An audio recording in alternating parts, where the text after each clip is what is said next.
Hi guys, welcome back to the channel. It has been so long since I have done a steak and potatoes dish. It's cold outside, it's raining, why not? Steak and potatoes, one of my favorite meals. And it is so easy and leftovers taste even better and there's so many different things you can do with them.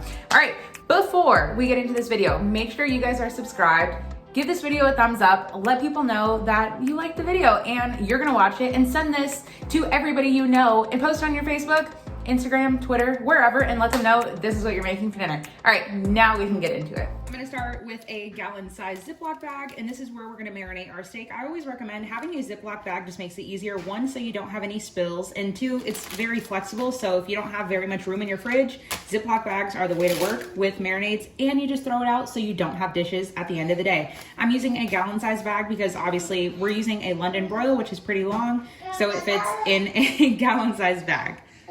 I'm gonna start off with half of a cup of some red wine vinegar. This one is just from Aldi. Red wine vinegar to me just isn't very acidic. Of course, it's a vinegar, so it does have some acid in there, but I would not swap this for white vinegar. If anything, I would do a tiny bit of grape juice, maybe a fourth of a cup of grape juice and a fourth of a cup, equaling total, a half a cup of some apple cider vinegar. So half juice, half apple cider vinegar, just so it's not too like acidic and bright. We're gonna add that to our bag. Then I'm gonna add about 3 tablespoons of some olive oil. You can do avocado, vegetable, canola, coconut, whatever you have. Then I just like to give our Worcestershire. I'm gonna, I like to give it a shake because obviously natural things settle. So the sediment at the bottom, you just kind of want to shake it up. We're gonna add 2 tablespoons of this. This to me has like just such its own pronounced flavor. I wouldn't swap it for anything else because there is nothing like this. Then we can do 2 tablespoons of some Dijon mustard. Remember, Dijon mustard is always like that key ingredient in any type of like salad dressing or anything that helps bind everything because it's an emulsifier. Then we can add our salt. I always tell you guys, per pound of meat, whether it's chicken, beef, why can't I think of any other type of meat? You always want 1 tablespoon, yes, a tablespoon of salt per pound. I know that sounds like a lot, but I like to use pink salt, not white iodized table salt. So every salt has a different level of saltiness. So if you don't feel comfortable doing that, go for a teaspoon. And remember, you can always season at the end, which is what most people like to do anyway, fresh crack of salt and pepper on the top of your steak. So I'm gonna go with about a tablespoon of salt because I have like 1.68 pounds. So a little over 1.5 pounds of some London broil. I also just realized that I definitely just said a tablespoon, but I meant to say half of a tablespoon. And even then, if that's too much for you, remember, I always say seasonings are up to preference of what you like. Then we can add a tablespoon of some brown sugar. Brown sugar, I don't really like to compact it too much, just whatever you think roughly a tablespoon is. Then we can add our garlic. I'm gonna do a lot of garlic just because that's what I love. I have 3 here. I would say like 5 or 6 cloves, maybe give or take more.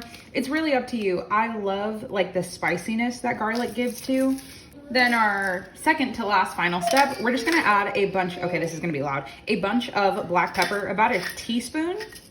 Then I like to add a bunch of herbs whenever it comes down to steak. So I'm gonna do rosemary and some thyme. I just have some dried rosemary that once was fresh from my garden.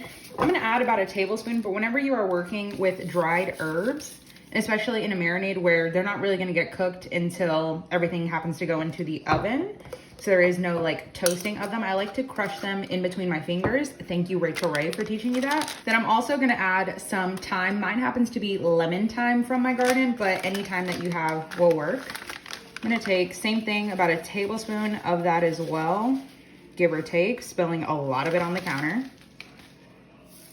Then once again, just crush and crush. It smells so nice already. Then before I add the steak, I just want to somewhat close up the bag and just give everything a little squishy. And okay, maybe we'll fully close this so we don't make a mess. And then just give it a shake. Then we can just add our steak. There's not very much fat whatsoever on this. so I didn't have to trim anything off. Now, we're just gonna seal the bag, and either if you're gonna cook it within 30 minutes, let it chill on the counter, because you never wanna put cold meat either on the grill, in the oven, in a skillet. It just seizes up and you don't get everything cooked super properly. So it's up to you whether you wanna let this marinate overnight, up to 30 minutes, an hour, really up to you. I wouldn't go longer than a day, because the vinegar will tend to start breaking down all of the proteins in the meat, and it just kind of leads to like rubbery meat in a way, if that makes any sense. So I'm just gonna let this chill on the counter, because I'm gonna cook this up right after I make the mashed potatoes, because cooking the steak is so quick. While our steak is off to the side, I don't know why I always do this and touch the pot when it's hot, but I filled it up with, you guys told me to start with cold water and then bring everything up to a boil. So I took all of my potatoes that I chopped and diced. The water's not hot. They're like a little bit smaller than 1-inch cubes. Of course, the smaller you cut them, the quicker they will cook. If you try to boil potatoes whole, it's gonna take you like an hour, if not more, to boil them. So I just filled it with, this is like room temperature water. And so it kind of looks cloudy, obviously, because of the starch in the potatoes, but we are just gonna bring everything up to a boil. And I always tell you guys, whenever you are boiling potatoes like this, you need to season your water just the way you would with pasta water, because this, obviously the potato is going to absorb all of that liquid. I guess I should do absorb like this. It's gonna absorb all of that liquid, so you want it to be salty liquid, flavorful liquid. So I'm gonna add about a teaspoon of some salt, then just give it a little stir. And we're just gonna wait for this to come up to a boil, and then, we're just gonna let it boil for like 20 minutes, give or take, just depending on the size of your potatoes, and then we can come back. 20 minutes later, they are super tender. Now, just before they get overcooked, we're gonna go ahead and strain them and just get out all the water, and then we'll come back. Once you've strained your potatoes, then you can go ahead and add your butter. This is a lot of potatoes, so I'm gonna do, I don't even know if I told you guys in the beginning, I had potatoes that were pretty small, like, I don't know, that big. So I did about 6 of them, I think, but 3 large potatoes would be good. And per large potato, I like to add a tablespoon of butter, if it would fall. So that's 3 tablespoons of salted butter. Then I'm just gonna let this kind of melt with its own heat here. I'll start adding the heat in a little bit once we get all the other ingredients. You guys know I make my mashed potatoes pretty much almost like everything else differently every time, just based on what I have. Now, my grandma's secret to the best mashed potatoes you'll ever have is mayonnaise. I know it sounds weird, but all it is fat, which is the same thing as butter essentially. So we're just giving it extra creaminess and extra richness. Then I like to add a little splash of some milk. I'd say like 2 tablespoons. 2 tablespoons of milk. Then we can break out our potato masher. Now, of course, as the butter slowly starts to melt, then it'll become a lot easier to incorporate, but still working over no heat, just going with all of the steam and heat from the what, Amber? From the potatoes. I don't like to turn the heat on because, of course, then you're just slowly going to start cooking out the moisture. And I want to wait until everything is relatively roughly where I want it. Then I can start adding other things. And we will add a little bit more mayonnaise and milk as we go. But I just first like to start with an initial smash. And then you can kind of see where the creaminess is. And of course, if you like a super smooth, almost pureed mashed potato consistency, if you have a potato ricer, that works well. I've always wanted one, but I just never bought it because I'm frugal. I don't know. I just didn't feel like spending the money on it when I have a perfectly good potato masher, and I didn't grow up eating rice potatoes. So most likely I'll end up liking them the way I had them. Okay, this looks pretty good, but of course it's just basically potato at this point. So we need to add some creaminess. I hope you guys are not lactose tolerant because we are going for all the dairy here. I'm gonna add about 1.5 tablespoons to 2 tablespoons of some heavy cream, about 1 tablespoon more of some milk, and I love a good amount of black pepper in my mashed potatoes. Then of course we did season our water with salt, but I didn't add as much as I probably could have, so I'm gonna add a little bit of salt now. Then we'll just go back in with our potato masher. Once you start to add that heavy cream or just a bit more liquid, you also could add more mayonnaise if you wanted to, but I don't know, I just felt like heavy cream was the move. I know it sounds really weird, like whenever you guys are watching this and you're like, just salt and pepper, that's all you're adding. It really is that good that salt and pepper is just what you need here. You're getting that nice little kick of like spiciness and brightness, almost even citrusy from the black pepper. I know it sounds really weird, but those are just things you can taste. It tastes so good. Okay, now that our potatoes are done, we can set this aside, just add a little lid to keep it warm. We can work on our steak. Then we are going to take our baking sheet, just like my Dutch oven. If you don't like the way this pan looks, buy me another one, because I'm keeping it forever until it gets like a giant hole or something and I can't use it, because it's well loved, well used. I know you have something like this in your little kitchen area. So we're essentially making like a roasting rack for this because I want to get even heat on the bottom of our steak as well as the top of our steak. So a roasting rack or makeshift roasting rack works as well. So baking sheet on the bottom, obviously to catch all of the drippings, then a little makeshift roasting rack on top. Then we can take our beautiful piece of steak and just, oh my goodness, it smells so good. Look at all those herbs and everything. Then we're just gonna let this sit on here. I have our broiler preheating to high. I guess that would be 500 degrees. Somebody can let me know down in the comment section, but I have our broiler preheating to high. Once it is there, then we will come back. Then before we cook our steak, I have it preheating to broil, but for whatever reason, it's not beeping. So either it's taking a really long time to get to broil or it's already there and I'm just wasting precious time. But let's make our gravy. We're gonna make a roux. A roux is just a fancy word for like a thickening agent to make a gravy, a sauce, a soup even. But so it's equal parts butter and flour, or fat and flour. So you could do oil, you could do butter, chicken fat, however you want. I'm just gonna do a tablespoon of, once again, salted butter. I'm gonna let this melt. Then we're gonna add 1 tablespoon of flour. Then super nice and sizzly, we're just gonna add our flour. And yes, I definitely just used the lid to my flour container. Then I turned the heat down. I was on high just to melt the butter. But now, whenever you are making a roux, depending on what you're making, some people like a light colored roux, which would be this, like a vanilla-y, just slightly tinted brown. But if you are making like a gumbo or something, or what is that other dish that I can't think of? But if you are making something more from down south, you want a dark roux. Not burnt, but dark. But that's not what we're going for. We're going for this super light amber color. You see, we're going to like a caramel color now. Now we can start to add in our liquid. So I'm just gonna be using some of my homemade bone broth. I like to add a little bit at a time, and you're gonna thicken up like that. And then add more. And do not worry about lumps. With my gravy, you never get lumps. It's all about the way your heat is. Some people will say you have to add liquid little by little or a lot at a time. It's really just about heat, in my opinion. And like I tell you guys, whenever I make my bone broth, I do not season it or flavor it because I don't know what I'm gonna be using it for. So I like to add my salt whenever I'm making the dish. So right now, this is super bland here. Absolutely no flavor besides chicken, because there's no salt, no pepper, no nothing.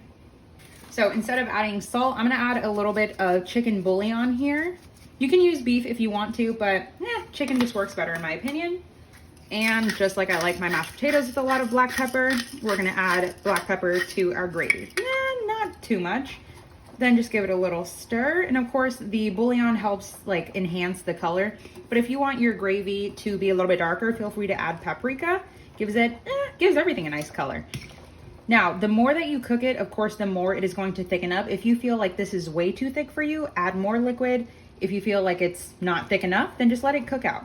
But remember, you want to work over a medium-low heat. You do not want to work over high heat, because then everything is going to start to burn no matter how much you stir. That tastes real good. It tastes like KFC gravy. Yummy. Okay, now I'm just going to assume that my oven is preheated because it's been like 10-15 minutes maybe, and we're gonna toss it in there for 5 minutes just the way it is, and then we'll come back. Okay, and I know it is super hot, literally 500 degrees. Everybody's oven is different. Some people's broiler is on the bottom, mine happens to be on the top. I'm gonna let this cook for 5 minutes just like that. You can see the flame ripping hot. Okay, I'm getting out of here. It's really hot. Once again, it is super hot in there after 5 minutes. Oh, we're getting some off focus here. Anyway, I cooked it for 5 minutes and then I flipped it over. So now we're on that flip over process and we're gonna let it go for about 3 to 4 minutes, just depending on your doneness. So I took our steak out of the oven. It cooked for the first side 5 minutes and then the second side, like 3.5 minutes. What I'm gonna do, I'm gonna take a piece of aluminum foil because it is very important whether you have a cheap piece of steak or an expensive piece of steak, you need to let it rest. If you cut into it, all the juice is just gonna run out and it's not really finished cooking. And I know that sounds kind of weird, but there's steam coming off, moisture, flavor, everything. So you wanna trap all of that in as quick as possible. I have my I love this wooden cutting board. I just took it out of the package. I've been waiting to use it and I don't know, but we're using it now. I'm gonna take a piece of aluminum foil, put that on top. Then I'm gonna take our piece of steak, flip it over to its first side. Then we're just gonna lightly tent it. It doesn't have to be too perfect here. I'm just gonna slightly just fold everything inward. It's okay if a little bit of the steam escapes. We're not going for something super, super perfect here. And we're just gonna let it sit for about 5 minutes. Then after a few minutes, we'll just unwrap it. You can either cut it on the aluminum foil or off. I'm just gonna cut it on because why not? Now, I'll be completely honest. I maybe could have cooked it for less time or more time. I have no idea. This is like the first time I've ever cooked something in the broiler. Typically, I just cook mine in a pan, but I wanted to try something different. So we're gonna see. Either cook it for less or longer depending on the temperature that you're hoping for. Oh, kind of nervous. Okay, I'm just gonna go straight down the middle. How did I do? Any guesses? Can you guys already see? Any guesses of what it's gonna look like? Take your guess. Boom! Okay, we are pretty perfect here. This smells so good. Okay, we're gonna see where the grain is. Oh my goodness. Okay, we gotta cut this way. You always wanna cut against the grain. Now, don't be afraid to just cut off like a tiny corner piece and see how the striations are going. So then that way you know how to cut. And it's up to, the thinner you cut it, the more tender it's gonna be regardless of how little or how long you cooked it. So we're just gonna go for the thinnest slices. Now, this is one of the great ways to feed a crowd. Most people are thinking London broil, oh my gosh, that's so crazy expensive. Of course, depending on where you buy it, determines the price. But a good piece of steak like this, you give everybody a couple of course, once you get to the middle, they're a lot longer. Give everyone a couple of pieces and this can go pretty far, especially when you're serving it with mashed potatoes and vegetables. Okay, we'll come back. Okay, before I plate everything up, let me just show you guys a little bit closer. For one, look at how juicy. I know, Dad, if you're watching this, which I know you definitely are, Amber, you should have cooked it longer.